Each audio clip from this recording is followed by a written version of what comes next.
Ladies and gentlemen, good day and welcome to Britania Industries Limited Analyst Conference Call. As a reminder, all participant lines will be in the listen-only mode, and there will be an opportunity for you to ask questions after the presentation concludes. Should you need assistance in the conference call, please signal an operator by pressing star then 0 on your touch-tone phone. Please note that this conference is being recorded. I now hand the conference over to Mr. Ayush Agarwal from Investor Relations. Thank you, and over to you, Mr. Agarwal. Thank you. Good morning, everyone. This is Ayush from the Investor Relations team. I welcome you all to the Britania earnings call to discuss the financial results of Q4 24-25. Joining us today on this earnings call is our Executive Vice Chairman, Managing Director and CEO, Mr. Varun Berry, Executive Director and CFO, Mr. N. Venkatraman, Chief Commercial Officer, Sales and Replenishment, Mr. Vipin Kataria, Chief Manufacturing and Procurement Officer, Mr. Manoj Balgi, and General Manager, Marketing, Mr. Siddharth Gupta. The analyst deck is uploaded on our website. Before I pass it on to Mr. Varun Berry, I would like to draw your attention to the safe harbor statement in the presentation. Over to Mr. Berry with the remarks on the performance. Good morning, everyone, and thank you for joining the call. So without much ado, let me jump into the presentation. So page 1, basically, it's showing the trends, the forecasts that we are seeing. So it shows, the real GDP as well as the nominal GDP trending upwards. And similarly for the real private final consumption expenditure, as well as the nominal private consumption expenditure trending upwards in Q3 and Q4. So we are hoping that these are clear signs of recovery of the slowdown that we see in the FMCG industry. On that positive note, let me move on to our performance scorecard.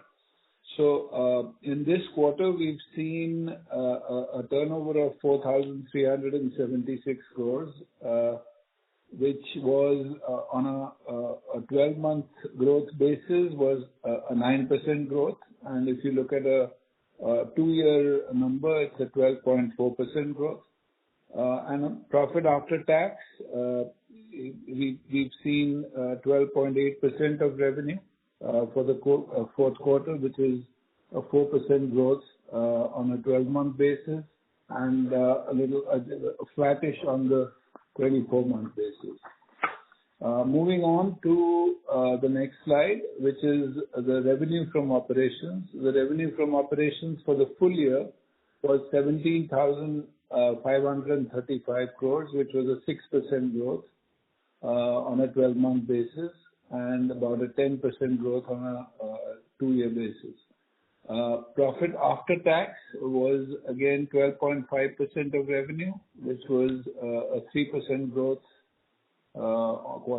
year on year, and a 12% growth on a 2-year basis.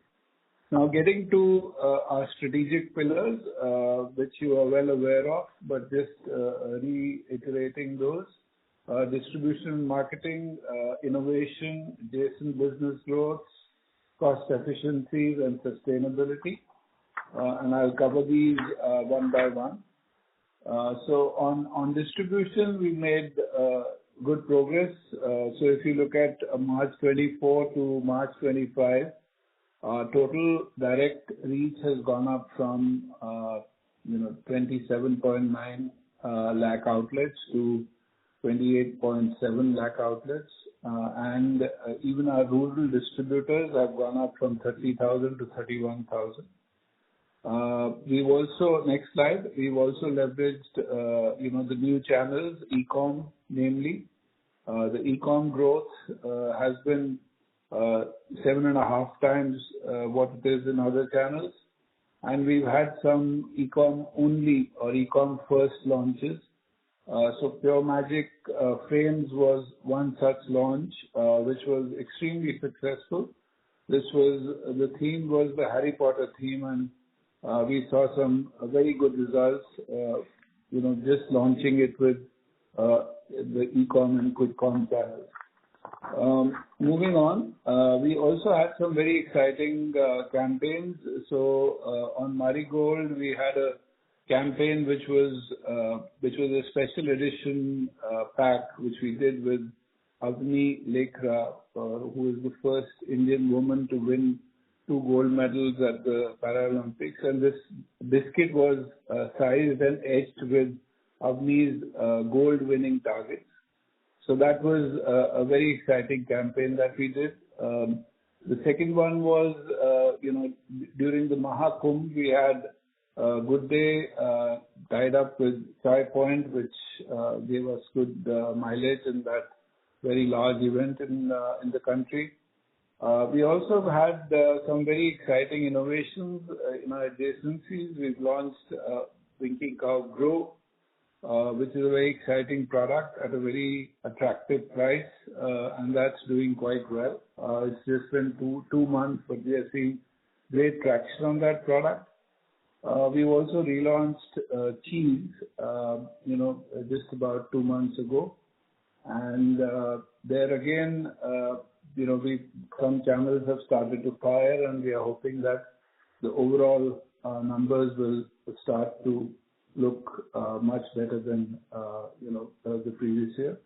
We've also relaunched cake, and there again, it's just been a couple of months, but we're already seeing traction in all of the cake products post the relaunch, which included not just the recipe and product enhancement, but also the entire pack graphics have changed, and it's a very, very exciting combination of products that we have today, and they're doing quite well for us. Moving on to the next slide, which is on the other adjacent businesses. Croissants, has been a very good growth for us, high double-digit growth, which is 3 times that we are seeing on biscuits, and similarly on wafers. Wafers have been a very, very good growth for us as well. Cake I've already spoken about, and that's giving us very good traction.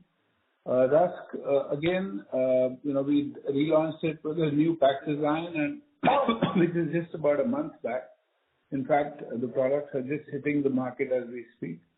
But again, the growths are back, and we've got high single-digit growth, and hoping to get these into double-digit as we move forward with the launch countrywide. I've already spoken about cheese as well as the new launch in drinks. In international as well, we've seen profitability move up and growth coming back in some of the markets where they were sort of stymied in the last 2 or 3 years. We've started to see very good growth in some of these markets, and also the profitability has come back. As far as cost leadership is concerned, this program's again firing very well for us. Our target was to get to 8x of what we started with in 2013-14. But this year we went on overdrive because inflation had become pretty high, and we thought that we could do with some additional cost efficiencies and savings. So we've been able to achieve more than that. So 24-25 has been a 9x of what we started with in 2013-14. So it's been a very good year for us, almost 2.5% of our overall revenue. On the ESG front, we've had some good milestones as well. So some of the KPIs, we've been plastic neutral for the 4th consecutive year.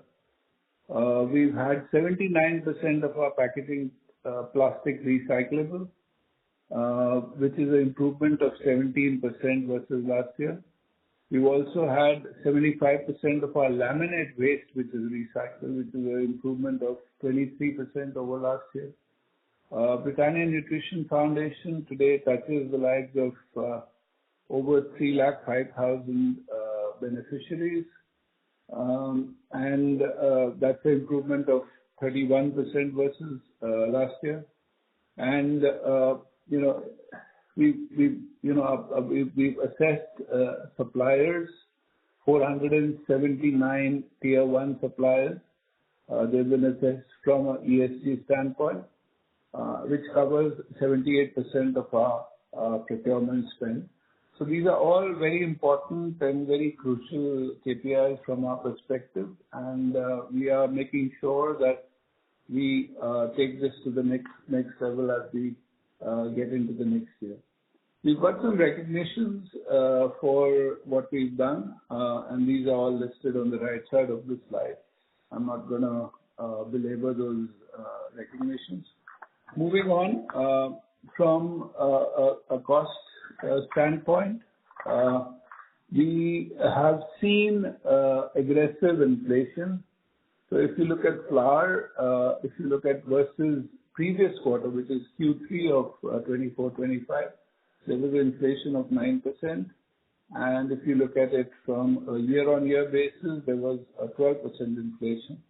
Similarly, on palm, sequentially a 7% inflation, but year-on-year a 54% inflation on palm oil. Sugar was flattish. Cocoa was flattish sequential or slightly down sequentially, but year-on-year was 83% inflation, and we are all aware of the cocoa story.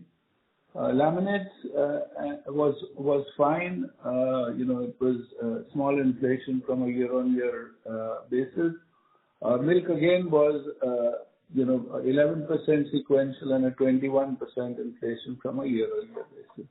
So this clearly is a story where there was a pretty aggressive inflation, and which necessitated us taking some action on the pricing front, and that's what we did, which kept our profits in good shape.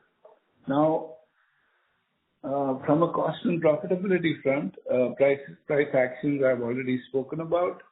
Cost savings I've already spoken about. We doubled down on cost savings and made sure that we did more than what we'd planned.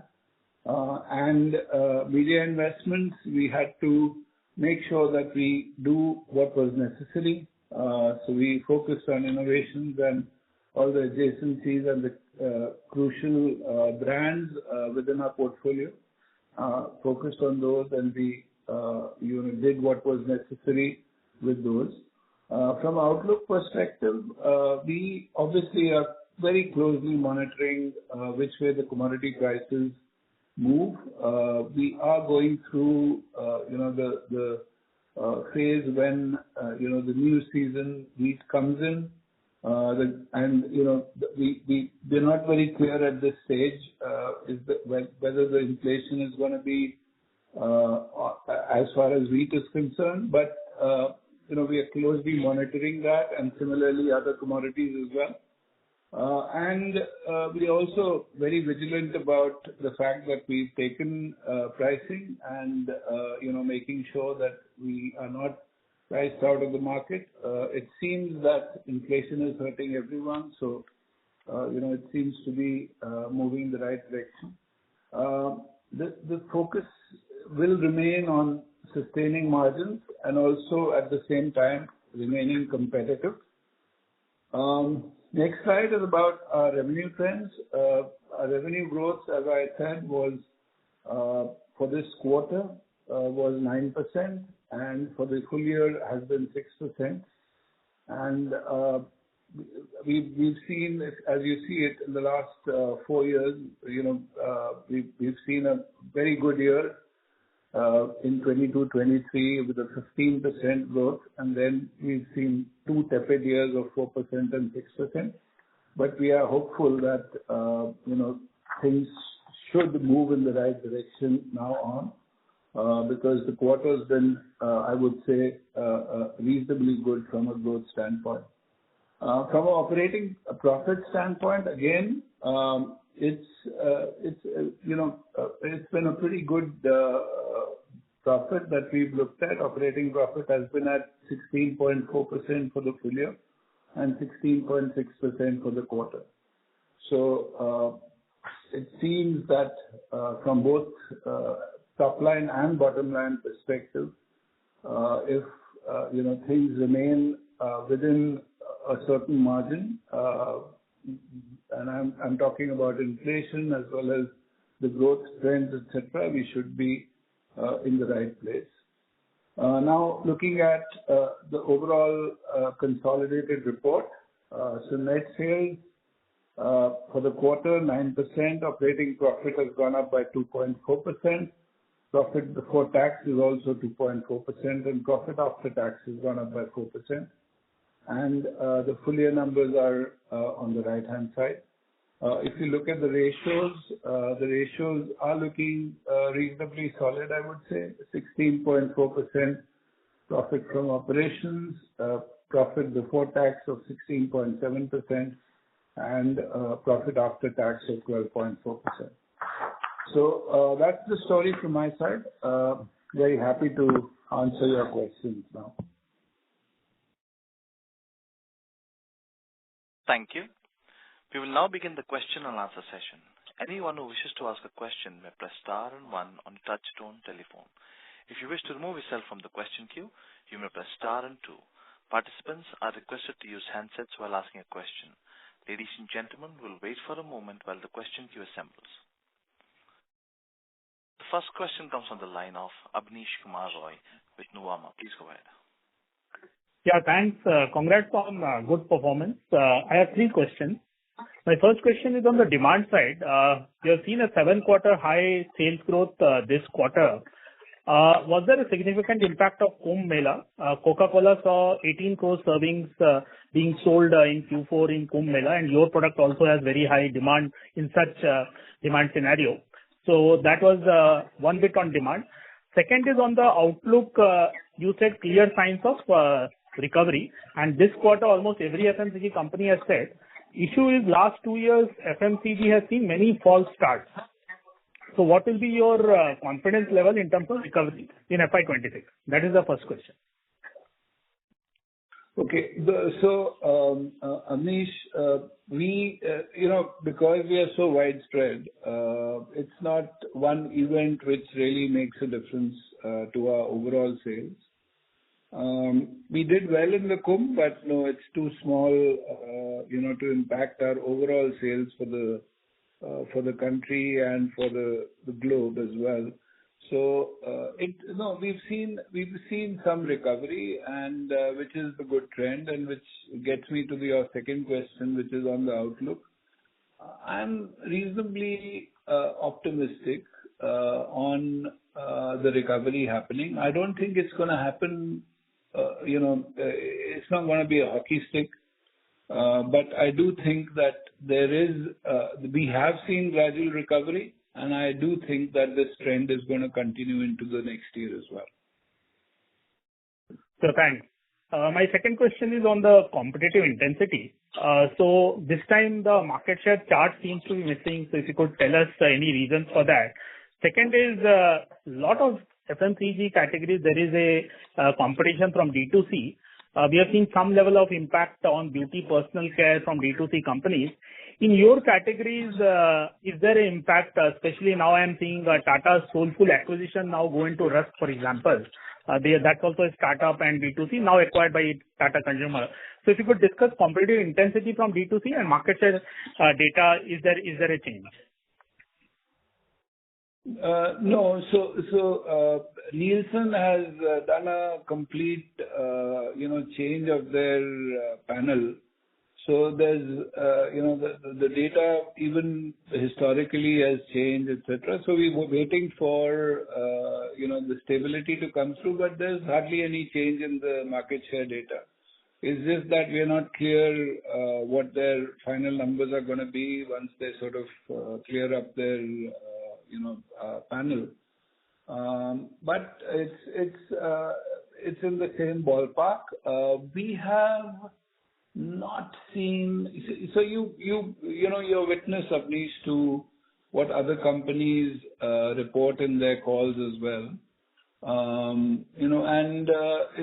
It doesn't seem that we seem to be growing the fastest as far as our category is concerned. Yes, there are a lot of unlisted players who do not declare the results, but I do think that we are definitely in the top 10% as far as growth is concerned within all of our categories.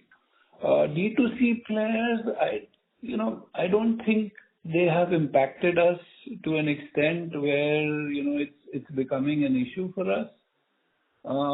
And especially Tata Soulful, I personally, haven't seen them make a big dent in any way in the market from a Rusk standpoint. As you know, Rusk in any case has about 2,500 players. It's a bit like salty snacks, right? Every town in the north will have a Rusk manufacturer. So we've been dealing with that kind of competition, and we've been dealing with it quite well. And I do think that because of our brand and because of our product and because of all of that we do, that will hold us in good stead. But having said that, I do think that this is a space that we need to watch, because with modern trade growing and with e-commerce and quick commerce growing, this could be a phenomena which we must watch carefully and make sure that we deal with it in the right way. So thanks. One last quick question, and then I'll end there. So if I see the adjacency, you have been driving a whole food company kind of a strategy, and I see you talking much more positively on Croissant, on drinks, and to an extent maybe Rusk also. On cheese, it's a relaunch, and if you measure now versus when the JV was announced and now, would you be happy with the performance? I don't know how is the performance, so I'm asking. And is urban slowdown impacting, and is it more of a commodity play? Because I do see a lot of aggressive pricing by some of the newer companies also. So if you could tell us how has it lived up to initial expectation, and can the trajectory change to a higher level in the next 2-3 years? No, so absolutely, Abdish. So yes, you're right. I talk more positively about all of the other categories, including cake now after the relaunch. The growths are now pretty solid. Cheese, what's happened after the relaunch, as you're rightly saying, the pricing. So there are some players who don't have a distribution system, right? So what they do is whatever channels are available, which is modern trade and e-com, they discount the hell out of their product in those channels, and which is what we had to match earlier, because we were at a 25-30% premium, and which was creating a disparity between the channels, and we realized that, and for us, our big muscle is traditional trade. And if there's disparity, it tends to hit our big muscle. So now with the relaunch, what we've done is we've, priced every channel at the same price. There might be packs which are different for different channels, but the pricing is the same. As a result of that, we are seeing a 40+% growth in our traditional trade business. There still are some areas which need to be sorted out, and we are sorting them out. And the overall cheese business, we are very hopeful will start to look very good as we go forward. But I don't want to declare victory without really getting that under our belt. So that's the reason that I've not sort of emphasized that. But the early trends on the traditional trade part of the business and also on the e-com business is very, very good. So fingers crossed, we are hoping that the sales team as well as the dairy team will take this to a very, very different level in the coming months. Thank you. Mr. Roy, please rejoin the queue for more questions. A reminder to all the participants, please restrict yourself to 2 questions. Next question comes from the line of Mihir Shah with Nomura. Please go ahead.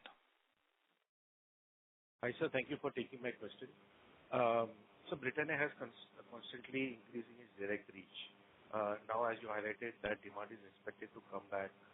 What is the level of volume growth that you expect to be a reasonable level? And this is also keeping in mind that you will start cycling a higher volume growth base from 1Q onwards? That's my question number one.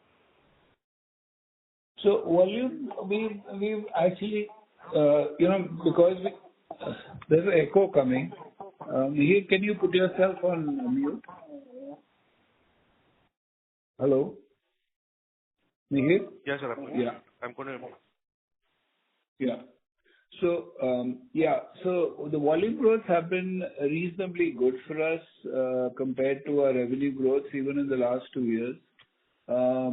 Whenever there is inflation and you take pricing, obviously the delta between revenue and volume increases. But we are hopeful that as we go through, depending on the level of inflation, we should see both revenue as well as volume growth.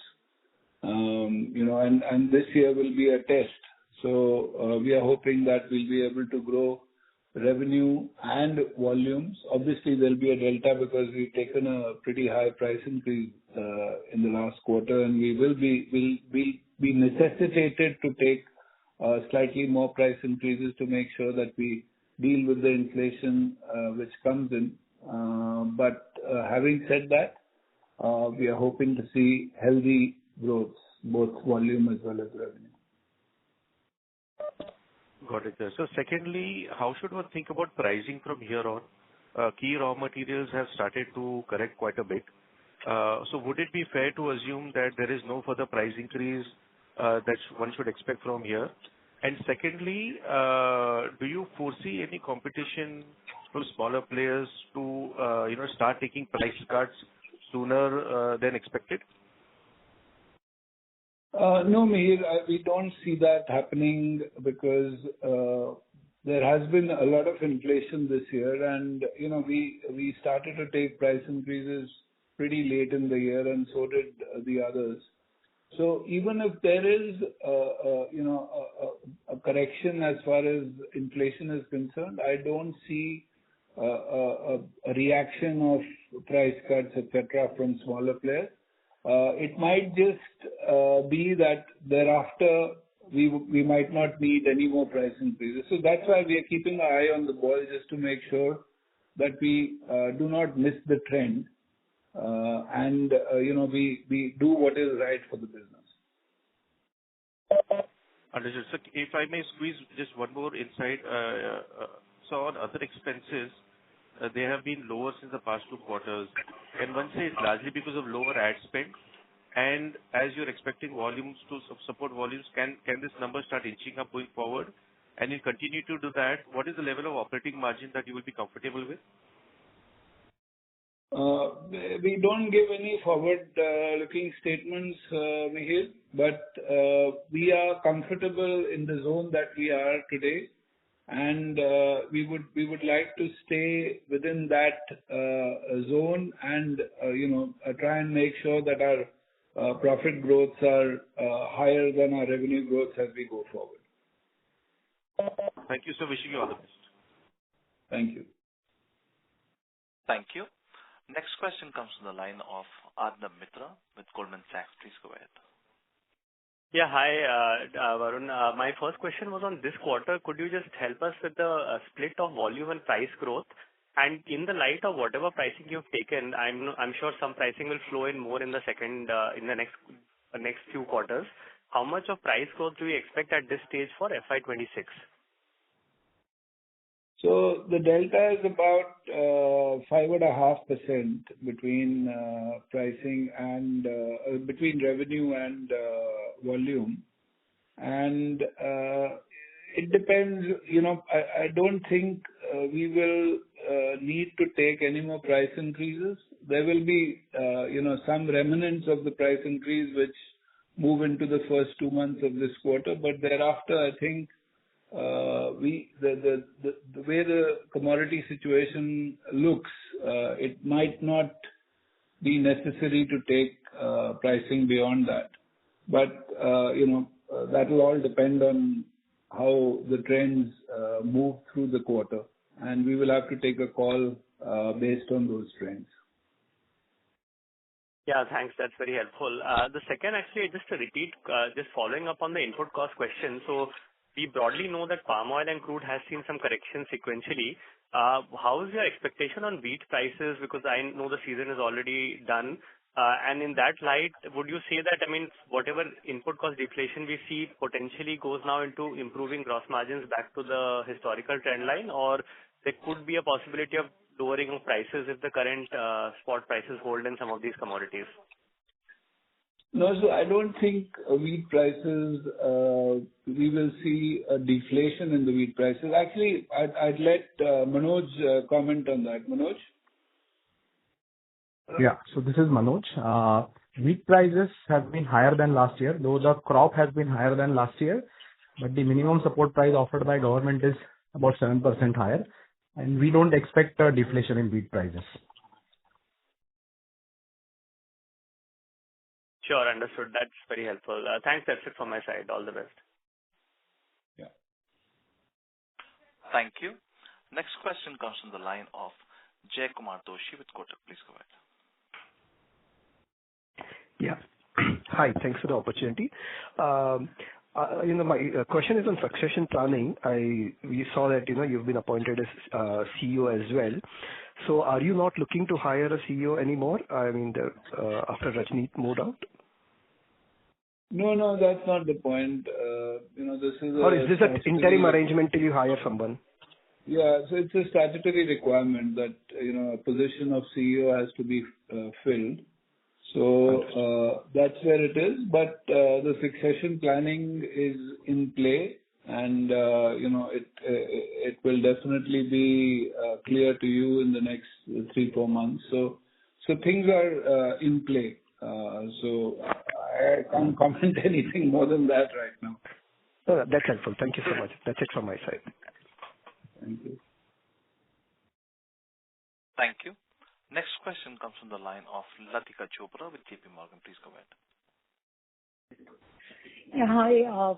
My first question was around the revenue growth outlook. You mentioned you would want to maintain both volume and value growth sustaining.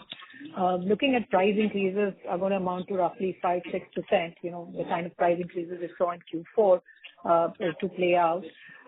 Just wanted to understand, the volume growth you mentioned, was that a tonnage volume growth or in terms of number of packs sold? Because some of the price increases could be in the form of grammage reduction.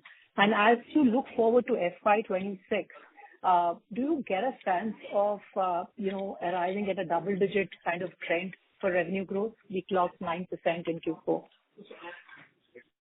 Yeah, so whenever we talk about volume growth, they are not in a number of packets, they're always in tonnages. So, and that's why the delta, right? If we were looking at packets, I don't think there would be much of a delta between revenue and volumes, right? So it's tonnage. And your second question was, what was it? Sorry, Latika. For FY26, how do you anticipate, is there a confidence? Oh, yeah, you're talking about yeah. Our endeavor always will be to get back to double digits because, as I've always been saying, with India being the, a developing country, obviously becoming a very large economy, it's important that in categories like ours, we see double-digit growth. So yeah, the hope is that we get back to double-digit growth with time. Thank you. The second question was, around two key levers for revenue growth for you. One is distribution. We continue to see, the direct reach continuing to add for you. I think this is already probably the best in the industry at 2.9 billion outlets. What is the scope for this to expand to? And if you could throw some color on what is the total reach for you. And the second piece is on innovation and new launches. Could you share, is there a push by the company or, towards premiumizing the portfolio? Are there any metrics you can share, which could give us some color on, how the premium part of your portfolio is growing? Thank you. Yeah. No, so good question, Latika. So, what we are looking at now, as you know, that we are doing a route to market project, and the route to market project is going to give us our ability to have the number of SKUs that we have in the large outlets, the more potential outlets. We want to increase our depth there. And obviously at the at the village level and at the rural level, we want our width to increase. So we are working on both, but the width improvement is going to be as long as it doesn't start to. We also look at our volume per outlet, and obviously even in small towns and villages there are outlets which sell very high volumes and very high revenues of our products, which we sometimes miss. So the BPO is very important for us. So we are not doing it mindlessly. It's not like width at any cost. We are also looking at cost, and we are saying that at the top end we get depth, at the bottom end we get width, and we do it in a way that the revenue that we get is as profitable as our revenues which we get today. And I'll ask Vipin to comment on that. Vipin?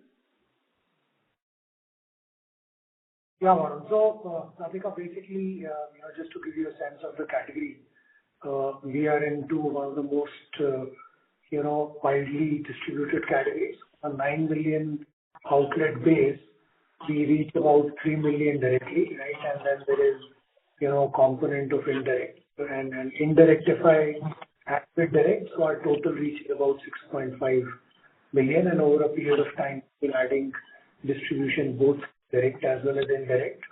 But what we also realize, like Varun is saying, is that, we have got almost 25 different sub-brands and multiple categories. And we need to figure out a way on how do we service all the high potential, ultra high potential outlets far better, so that, we go to the right kind of consumers, we go to the right kind of outlet cohorts. And that's the route to market journey that we are talking about, and we are in the middle of it, and we are getting good positive results out of it. And therefore, to make sure that we truly behave like a total foods company, we are ensuring that not only the width of the coverage, but also the kind of categories that we sell in these relevant outlets become, a big initiative from our side. So that, I hope that answers your question. Yeah. No, thank you. Any color you want to share the premium mix for you? Any metrics you track within the premium. Yeah. So, Radhika, you've seen the kind of products that we've launched. So, Pure Magic Frames is, one such example. Very, very premium product. Very salient property that we've signed up for this, which is Harry Potter. Similarly, a lot of other products that we've launched, which are in this space. So yes, we are making sure that we increase our premium play, and that's what's helping us keep our portfolio at the right level. In fact, a lot of our premium products are doing quite well. Sid, do you want to comment on that? Yeah. So just to add, so what we've done is across all salient categories, we have a fair understanding of what are the consumer need spaces and how they are evolving, and they are evolving quite rapidly across the spectrum. And basis that across critical categories, we have a very clear role of the portfolio, which includes, as Varun was saying, the critical products that will be needed to cater to the evolving needs, and the products that we've already launched in the market. For example, Pure Magic Choco Frames. How do we build on and take them to a much bigger scale? This is the response. So we have a very clear framework identified across all our key categories on premiumization, and that continues to be a key lever for us that we are building upon. And we've got some very exciting products coming up this year as well in the next 2 or 3 months. So yes, Sure. the premium grades will increase as we go forward. Thank you. Thank you. Next question comes from the line of Percy Panthaki with IIFL Securities. Please go ahead. Hi, good morning, Varun and team. My first question is, it's been about 10 years or so, approximately, since we first laid out this vision of being a total foods company. However, I haven't seen any new category being introduced since then, maybe with the exception of croissant and some launch of milkshakes, but I take that as a sort of product within the dairy portfolio. So, just wanted to understand.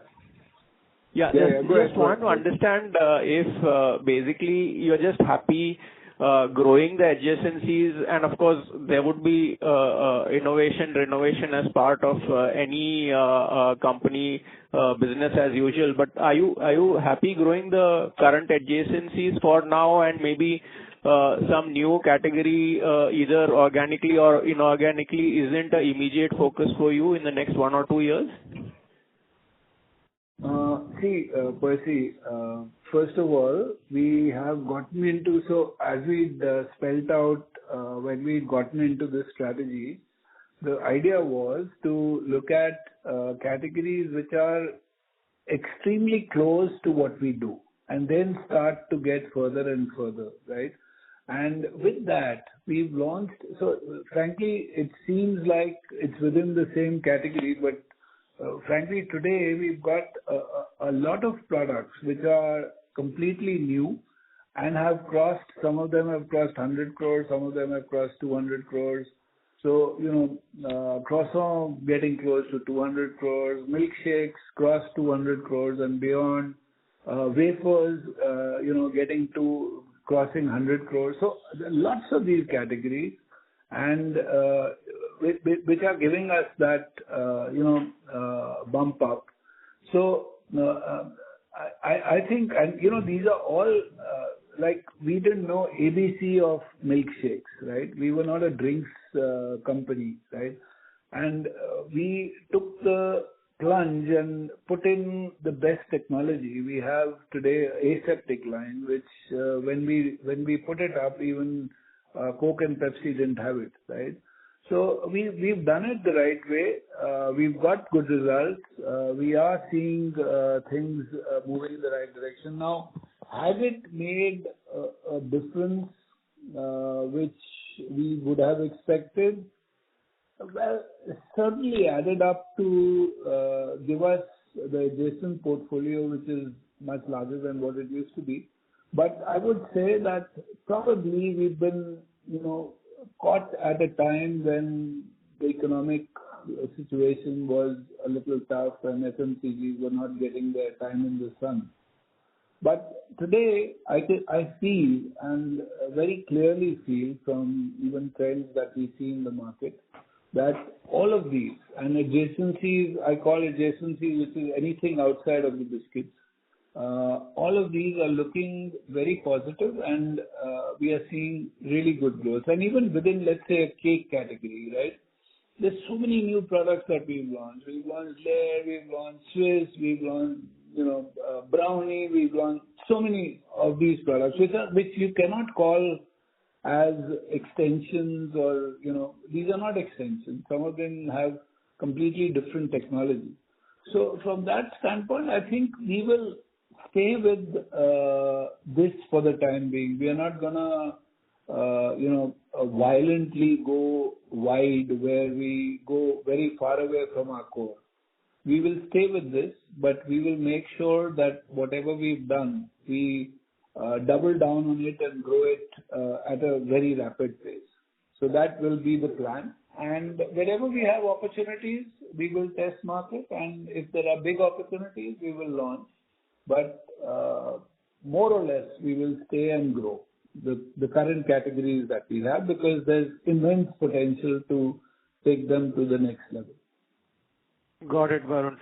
Just your thoughts. I mean, this is not a guidance or any particular target, but just your thoughts on if I were to say over the next 5 years, what would be the growth differential between the biscuits and the non-biscuits portfolio? So I would say 1 is to 1.5. So if biscuits grows at yeah. Got it. That's very helpful, Varun. Thanks and all the best. That's all from me. Thanks. Thank you. Next question comes from the line of Lokesh Kusani with BOB Capital Markets. Please go ahead. Hi, thanks for taking my question. So I just got 2 questions. First is on the sales. If you could clarify the focus states sales performance relative to the rest of India for the fourth quarter. And then secondly, on cost, regarding your cost-saving initiatives, you've got 6 verticals. Is there any vertical out of these which stood out in the fourth quarter? Since your cost savings as a percentage of sales went up quite a bit, just trying to understand what's a sustainable rate and what are your targets for FY26 on cost savings as a percentage of sales? Thanks. So let me get to the second question first, and I'll ask Venkat to answer that because he's the architect of this. Venkat, are you there? I'm there. Yeah. Yeah, Venkat. So, Venkat. Yes. So as far as cost efficiency for the year is concerned, the framework largely is the same. What we have done is to have gone deeper. So some of the areas where we managed to get some additional benefits in 24-25 has been the areas of fiscal incentives because as you know, the Maharashtra facility was recognized as an ultra mega project, and therefore the incentives applicable to the ultra mega projects came through in 24-25 for us. Also, the facility in UP, the greenfield unit that was set up in UP got the approval for incentives in the current financial year. So these are 2 significant benefits that we saw in the current year. There's also a lot of value engineering projects which were driven by R&D focusing on reducing wastages. And so the packaging. Packaging as well. Yeah, packaging and wastages, correct.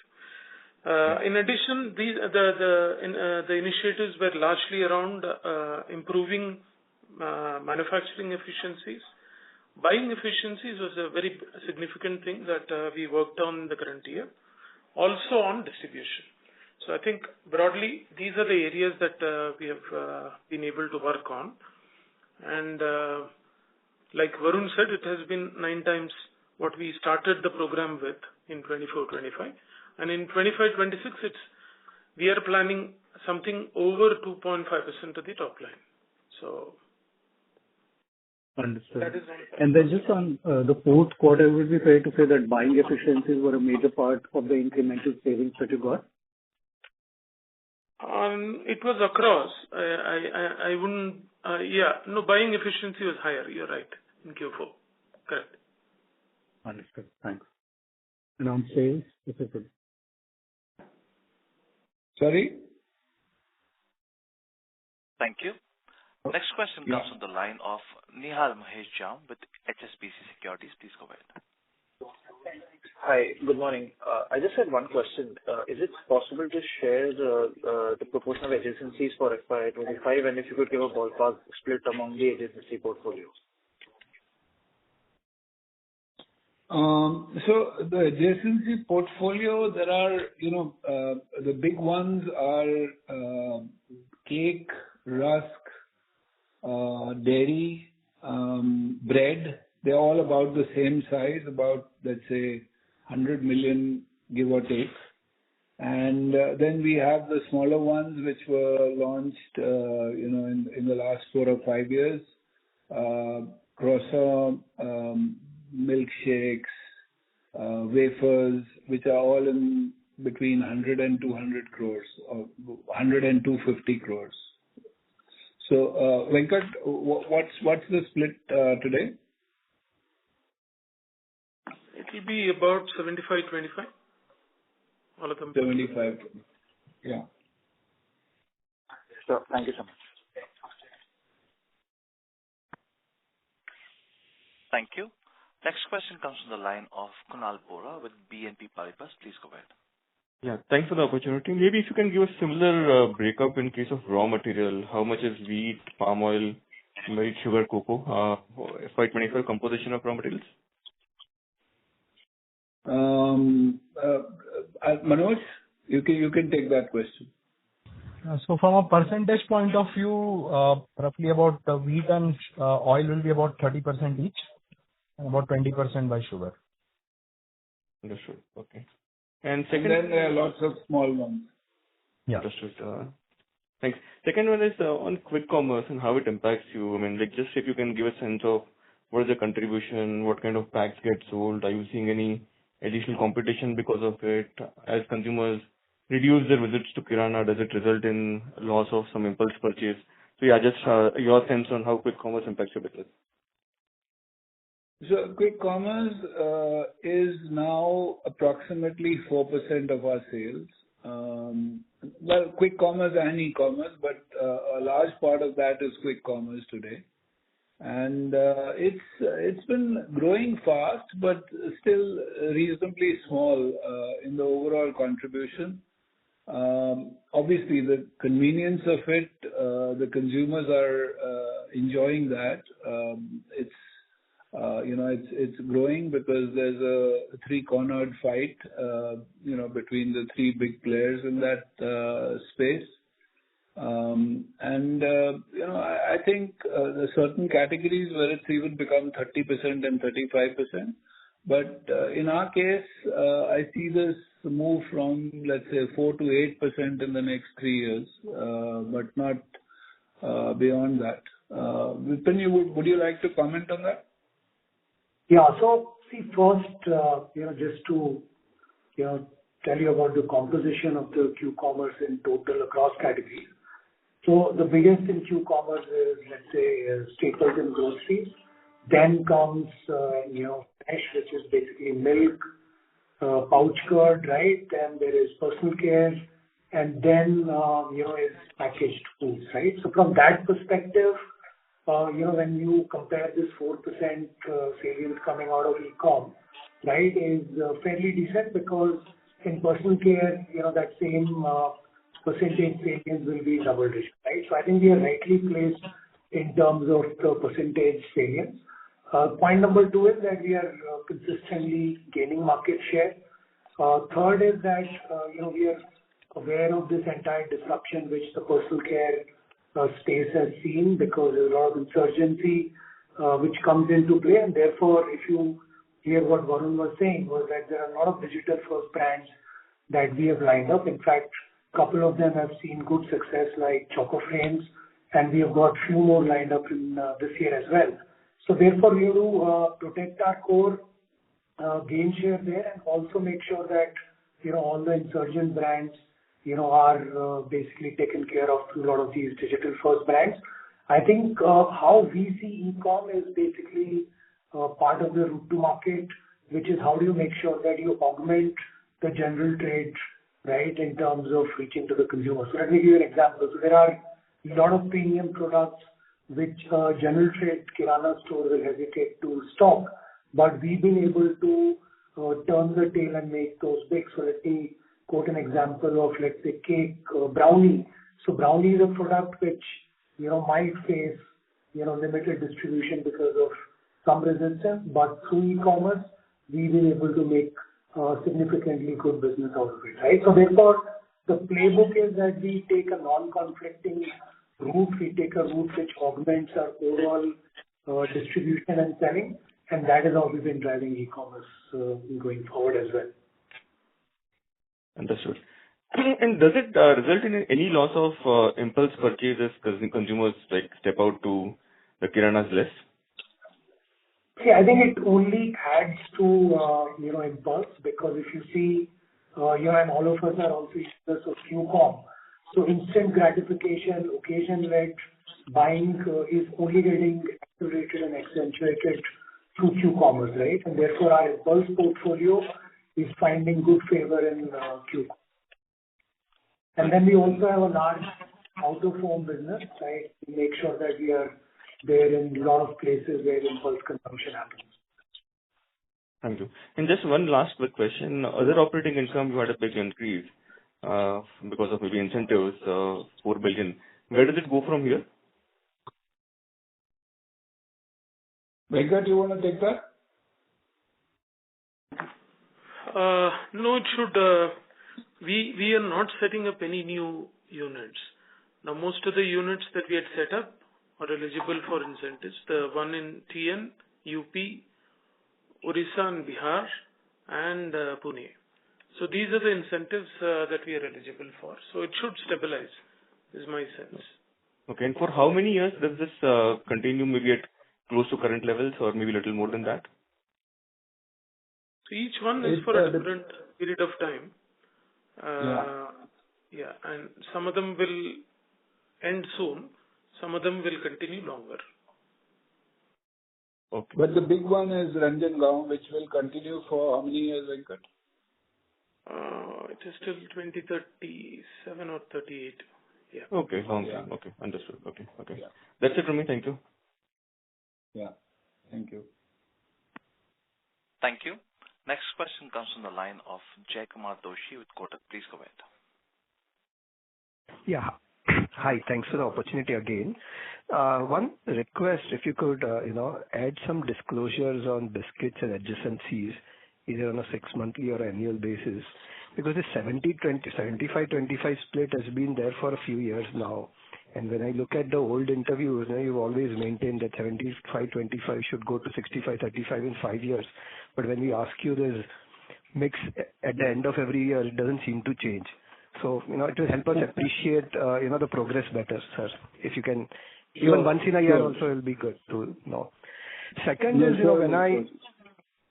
when I look at your, strategy, and I asked you this question a couple of years back on, inorganic, how do you think about inorganic now? For a company with your kind of cash flows, when we compare you versus other F&B players, we've seen, some of your peers have,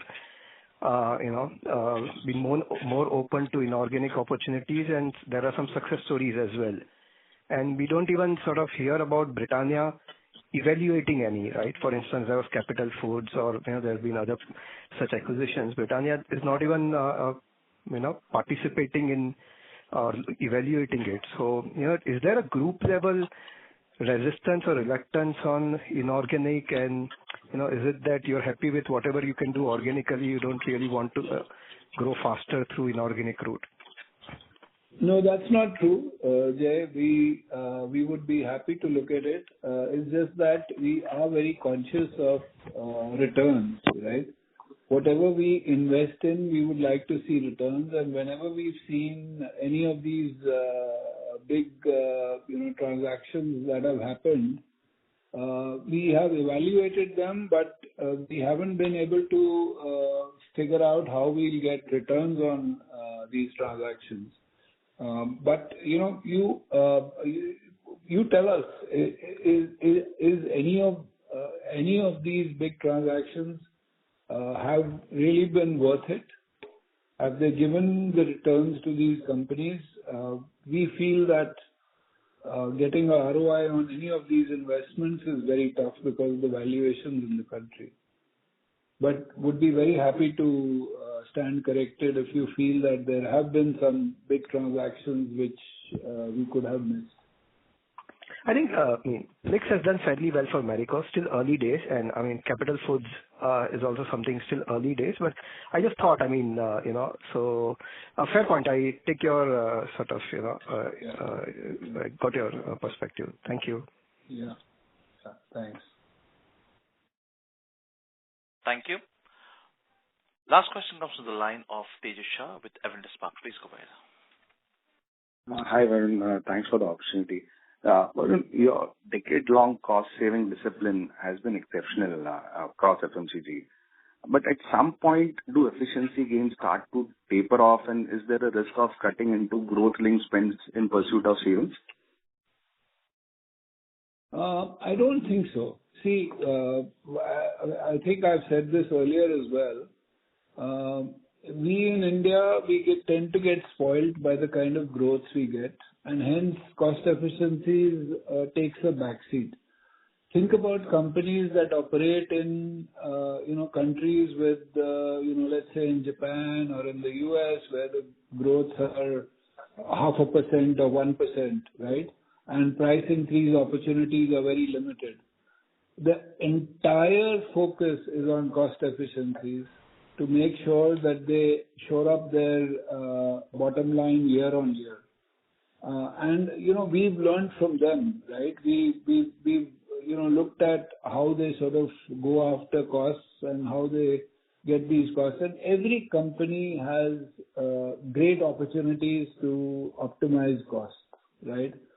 So I think that there is a pipeline of projects that we could look at. We see them every year, but obviously there is a limit on how many we can handle.